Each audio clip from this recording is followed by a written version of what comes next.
நீங்க ஒரு ஆவரேஜான பர்சனா? சைக்கிள் ஓட தெரியுமா? தெரியும். உலகத்துல 55% பீப்புளுக்கு சைக்கிள் ஓட தெரியும். ஹாஃப் ஆஃப் த பீப்புளுக்கு தான் தெரியுமா? மீதி எல்லாம் குழந்தைங்களா? தெரியல. ஏரோப்ளேன்ல போயிருக்கீங்களா? ஒரு டைம். 25% பீப்புள் ஏரோப்ளேன்ல டிராவல் பண்ணியிருக்காங்க. ஓகே. அதுலயும் பாதி வந்துருச்சு. வேற கண்ட்ரிக்கு போயிருக்கீங்களா? கோவா வேற கண்ட்ரி. இல்ல, போனது இல்லை.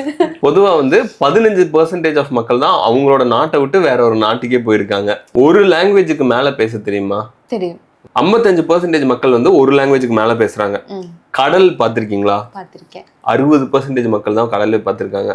அதே மாதிரி 68% ஆஃப் பீப்புள் தான் இன்டர்நெட் யூஸ் பண்றாங்க. இன்டர்நெட் யூஸ் பண்றீங்கன்னு தெரியும். நீங்க பனி பார்த்திருக்கீங்களா? ஸ்னோ விஜிபில பார்த்ததெல்லாம் கணக்கு கிடையாது. ஸ்னோஃபால் நான் பார்த்ததில்ல. ஆல்மோஸ்ட் 30-40% மக்கள் தான் ஸ்னோஃபாலே பார்ப்பாங்களாமா. இந்த ஈக்குவேட்டருக்கு கீழே இருக்க நிறைய பேர் மோஸ்டா ஸ்னோ பார்த்துருக்கிறதுக்கு வாய்ப்பே கிடையாது. ஸோ இதுல எவ்வளவு ஆவரேஜான விஷயங்கள் நீங்க பண்ணியிருக்கீங்கன்னு கமெண்ட்ல சொல்லுங்க. அப்படி சப்ஸ்கிரைப்